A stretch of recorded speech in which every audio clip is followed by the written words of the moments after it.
1939 की second world war के कुछ जंगी कैदी जो साइबेरिया की जेल तोड़कर फरार हुए और 4000 मील का फासला पैदल तय किया। वो साइबेरिया की सर्दी और चीन के सहरा से गुजरकर हिमालय के पहाड़ों पर पहुंचे, एक ऐसी दास्तान जिसने तारीख रकम कर दी।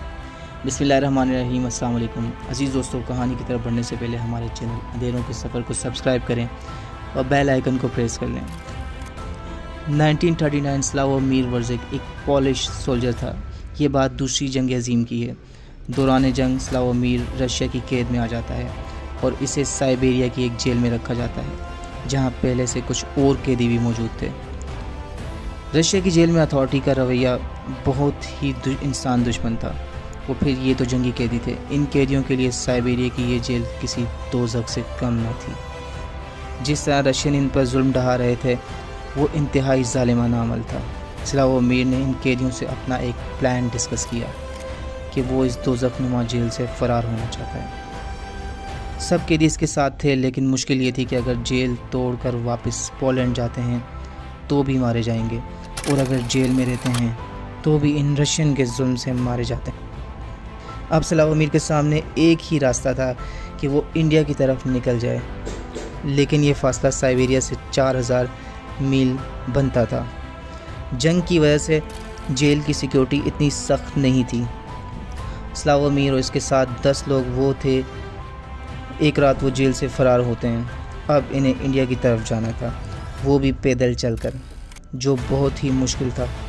सिर्फ साइबेरिया को ही क्रॉस करना एक डरावना ख्वाब था। साइबेरिया का टेम्परेचर -60 था, जिसमें ज़िंदा रहना और सरवाइव करना लगभग नामुमकिन था। स्लावोमीर और इसके साथ कैदी अब इंडिया की तरफ चलते जा रहे हैं। याद रहे, अभी साइबेरिया में ही थे। दिन में ये लोग चलते और रात को ये लोग सो जाते थे। रात को ये लोग आग लगाकर रात गुजारते थे। 2 दिन हो चुके थे। एक कैदी की हालत ख़राब हो चुकी थी और फिर इस कैदी की मौत हो गई, और अब भी इनके लिए ये ख्वाब जैसा ही था कि वो इस साइबेरिया से ज़िंदा निकल सकें। ये लोग इस तरह चलते रहे, दिन को चलते रात को सोते। 10 दिन हो चुके थे। स्लावोमीर और इसके साथ तमाम कैदियों की हालत गैर हो चुकी थी, और बिलाखिर ये लोग चाइना तक जा पहुँचे। अब इन लोगों को चाइना के सहरा को पार करना था। वो भी अपने आप में एक चैलेंज था। डिज़र्ट में चलना मुश्किल था, लेकिन इनमें हिम्मत अब भी बाकी थी, और चलते चले गए। हफ्तों की वॉक के बाद ये लोग नेपाल के बॉर्डर पर पहुंच चुके थे। अब इन्हें हिमालय के पहाड़ों को क्रॉस करना था, जो शायद इनके लिए आखिरी मुश्किल टास्क था अपनी मंजिल तक पहुंचने में। सफ़र के आगाज़ पर तो पहाड़ों का सख्त रास्ता इनके सामने था। इस रास्ते में 3 और कैदियों की मौत हो चुकी थी। अब स्लावोमीर को मिलाकर टोटल 6 लोग बचे थे, और इन सब ने तकरीबन 3000 मील का फासला तय कर लिया था। हिमालय का रास्ता इनके लिए मौत साबित हुआ, और 4 साथियों की कुर्बानी देकर वो इंडिया में दाखिल हुए। अब तक हिमालय में ही थे, लेकिन ये इंडिया के एरिया में दाखिल हो चुके थे।